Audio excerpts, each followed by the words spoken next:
जीवमजीवं दव्वं जिणवरवसहेण जैणणे दीठं देवीन्देविन्दवन्दं वन्दे तं सर्वदा शीर्षा। द्रव्य संग्रह परम मांगलिक ग्रंथ है। आचार्य नेमिचंद द्वारा यह लिखा गया है। यह प्राकृत भाषा में है। गाथा 58 है। सुगम इसकी शैली है और इसमें द्रव्य संग्रह, 7 तत्व, 9 पदार्थ, मोक्ष मार्ग, ध्यान का बहुत सुंदर वर्णन है। जीव के 9 अधिकारों में चर्चा चल रही थी। जीव, उपयोग में, अमृति, कर्ता, ये 4 पढ़ लिए थे। कर्ता के साथ अब भोक्ता, भोक्ता। जीव जो है भोगता है। क्या क्या भोगता है?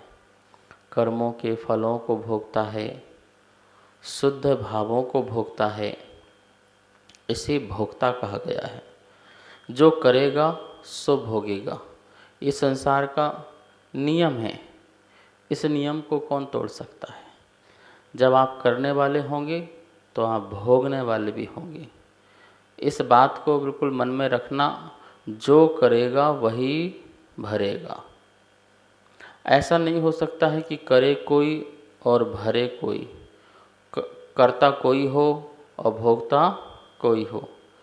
अन्य धर्मों में कहा गया है कि जीव का कर्ता परमात्मा है और भोक्ता जीव है। तो ये तो बिल्कुल उल्टा हो गया कि जीव जो है भोगने वाला मात्र हो गया और कर्ता तो परमात्मा हो जाए। ऐसा नहीं है। आप अच्छा करोगे तो आप अच्छा भोगोगे, आप बुरा करोगे तो बुरा भोगोगे।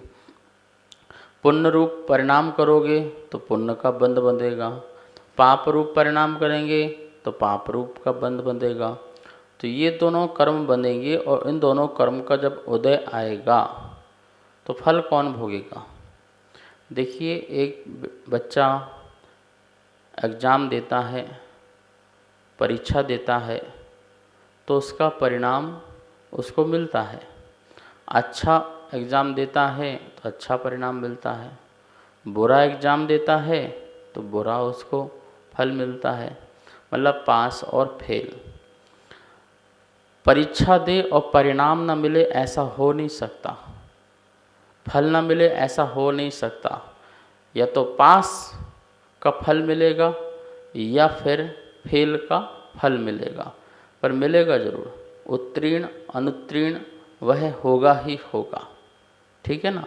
तो इस प्रकार से यदि हम संसार में कोई कर्म करते हैं, हम धर्म का कर्म करते हैं तो हमें पुण्य रूप फल की प्राप्ति होगी, और यदि हम अधर्म रूप कार्य करते हैं तो हमें जो है पाप का फल मिलेगा ही मिलेगा। इसलिए यहाँ पर बोला गया है जीव करता है तो भोगता भी है। कल गाथा नंबर 8 के माध्यम से देखा था कि जीव करता है, व्यवहार से कर्मों का करता है, अशुद्ध निश्चय से वह राग द्वेष मोह भावों का करता है, और शुद्ध निश्चय से शुद्ध भावों का करता है। आज नेमिचंद स्वामी आचार्य भगवान आज बता रहे हैं कि जीव भोगता है। कैसे कर्मों का भोगता है, किस नए से कर्मों को भोगता है, क्या और शुद्ध निश्चय से क्या भोगता है, इसके बारे में चर्चा 9 नंबर की गाथा है। अपनी पुस्तक में निकाल लेंगे अथवा बोर्ड के माध्यम से अपन देखेंगे।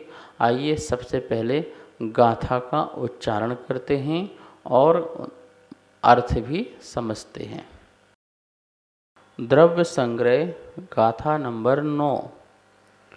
व्यवहारा सुहु दुखम पुग्गल कम्मप, पातक लेंगे, कम्मप फलम पभुंजेदि, पभुंजेदि आदा निश्चयनेदो, आदा निश्चय नय दो चेदन भावम खू आदस्य। फिर देखिए व्यवहारा सुदुखम पुग्गल कम्मफलम पभुंजेदि आदा निश्चयेनैदो चेदन भावम खू आदस्य। यहाँ निश्चय लिखा है, कहीं कहीं क्षय भी लिखा होगा, निश्चय। निश्चय नय दो चेदन भावम खू आदस्य। पढ़ना आ गया, एक बार पूरा पढ़ते हैं। व्यवहारा सुदुखम पुग्गलकम्मफलम पभुंजेदि आदानिच्छयनयदो चेदन भावम खुआदस्य। ठीक है, आपको पढ़ना आ गया होगा। और अब इसका एक एक शब्द का अर्थ देखते हैं। व्यवहारा, व्यवहार नय से, सुह दुखम, सुह सुख, दुखम दुख, सुख दुख को। कैसे सुख दुख को? पुग्गल कम्म फलम, पौद्गलिक कर्म फल को, सुख दुख रूप पौद्गलिक कर्म फलों को पभुंजेदि भोगता है। भुंजेदि प्रा लग गया तो और प्रकष्ट रूप से वह पभुंजेदि भोगता है। व्यवहार नय से सुख दुख रूप पौद्गलिक कर्मों के फलों को भोगता है। आदा आत्मा।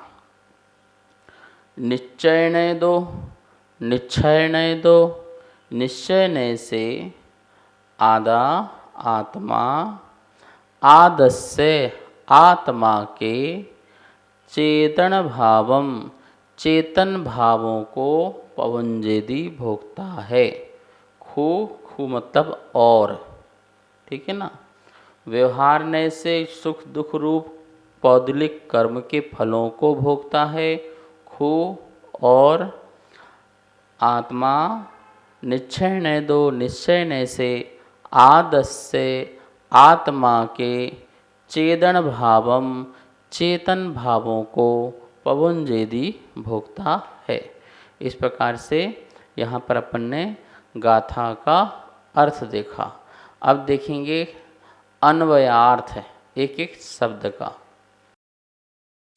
यहाँ देखेंगे क्या लिखा है।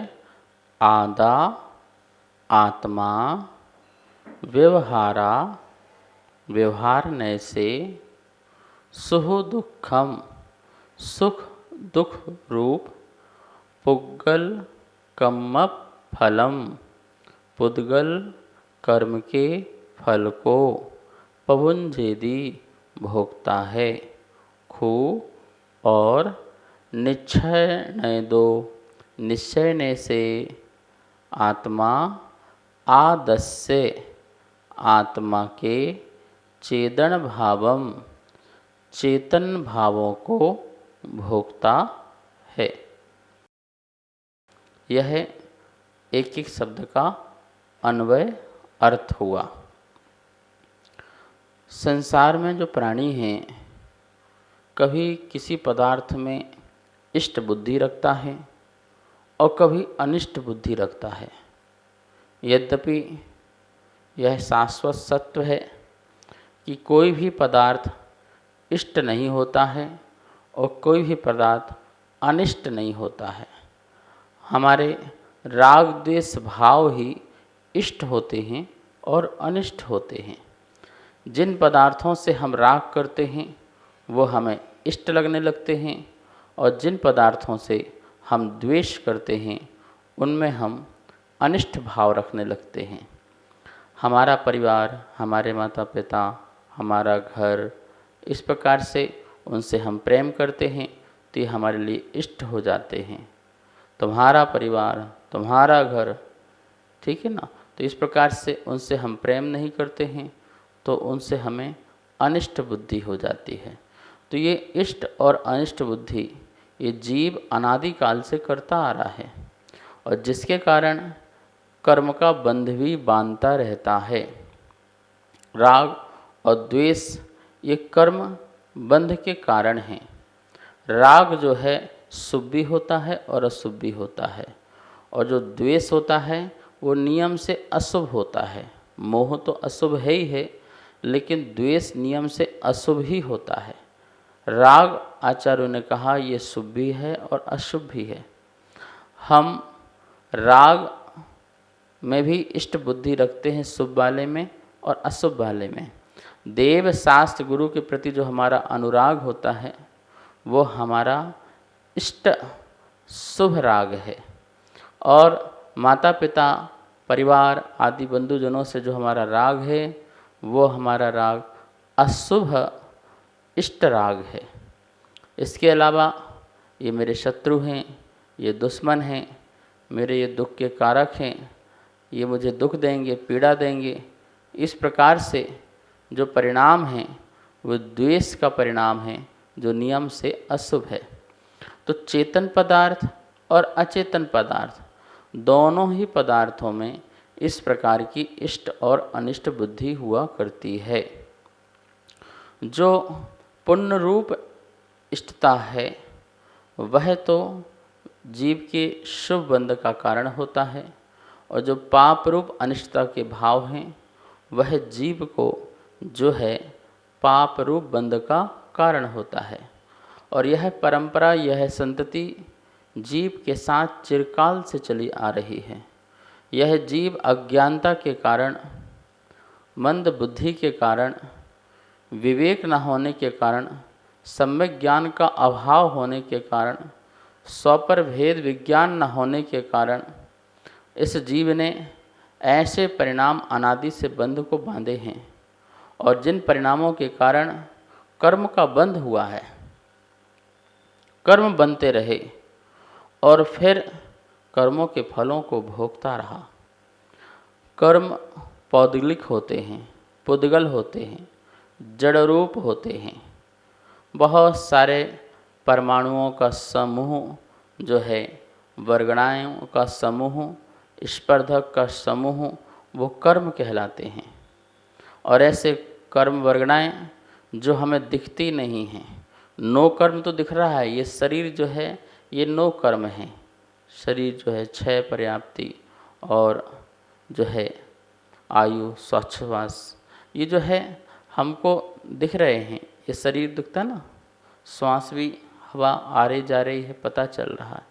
लेकिन जो और कर्म हैं, ज्ञानावर्णी कर्म हैं, दर्शनावर्णी कर्म हैं, मोहनी कर्म हैं, अंतराय कर्म हैं, ये कर्म हमको दिखते नहीं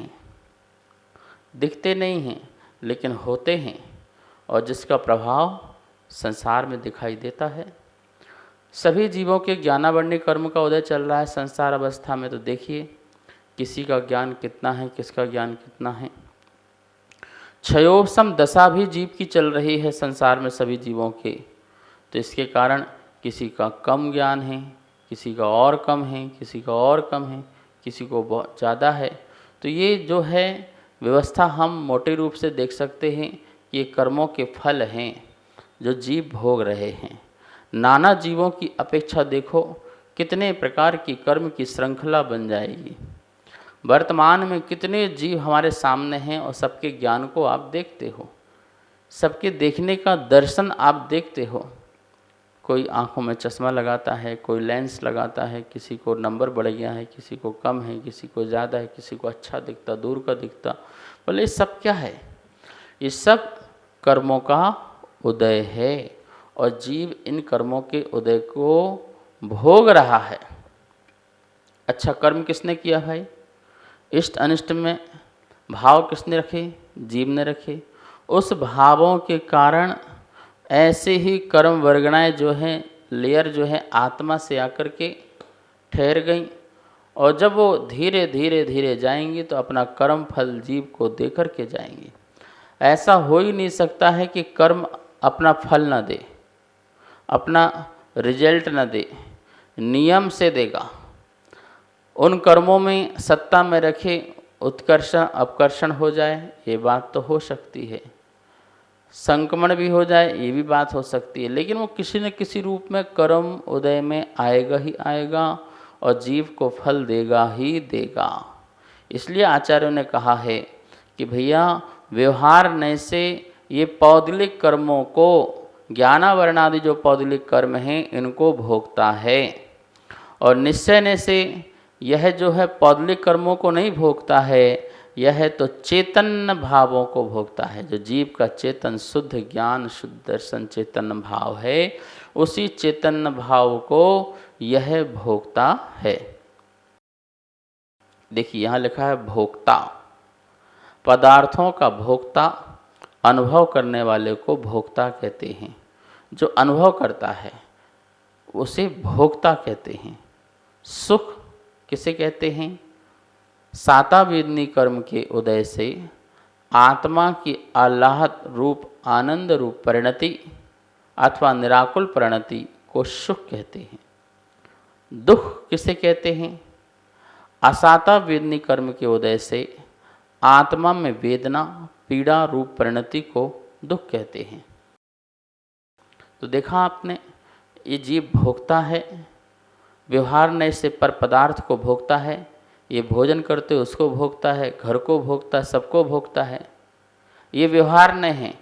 निश्चय नय से वो किसी को नहीं भोगता, ध्यान रखना। अशुद्ध निश्चय नय से देखा जाए तो वो अपने भाव कर्म को भोगता है, अपने राग द्वेष को ही भोगता है, क्योंकि जीव पर को भोग नहीं सकता है। ये अशुद्ध निश्चय नय से भी, और शुद्ध निश्चय नय से वो तो राग द्वेष को भी नहीं भोगता है।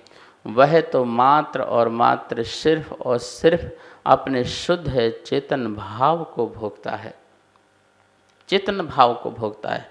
जैसे हमने कर्ता में लगाया था वैसे ही हम भोक्ता में लगाएंगे। जीव पौदलिक कर्मों का करता है तो जीव पौदलिक कर्मों का भोगता है।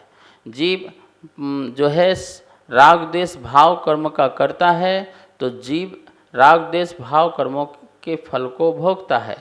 जीव जो है शुद्ध चेतन भावों का करता है तो यहाँ पर जीव जो है चेतन भावों का भोगता है। भोगेगा, करेगा तो भोगेगा भी भोगेगा, यह अर्थ इसमें लगाना है। और भी विशेष इसमें कोई चर्चा है, उसकी चर्चा कल करेंगे, समय हो गया है। आइए माँ जिनवाणी की स्तुति करते हैं। वाणी के ज्ञान ते सूझे लोकालोक, सो वाणी मस्तक नमो,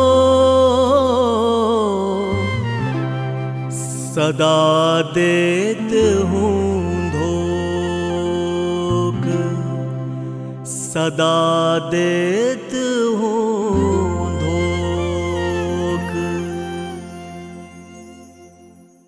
इस कार्यक्रम के पुण्यार्जक थे श्री खंडेलवाल दिगंबर जैन मंदिर, राजा बाजार, कनॉट प्लेस, नई दिल्ली, एवं श्री खंडेलवाल दिगंबर जैन मंदिर, वैदवाड़ा, दिल्ली के अंतर्गत खंडेलवाल दिगंबर जैन पंचायत, दिल्ली। जिनेंद्र जैन नरपतिया अध्यक्ष, धीरज जैन कासलीवाल महामंत्री, विजय लोहाड़िया विक्की उपाध्यक्ष, गौरव पाटोदी मंत्री, विनोद पांड्या कोषाध्यक्ष।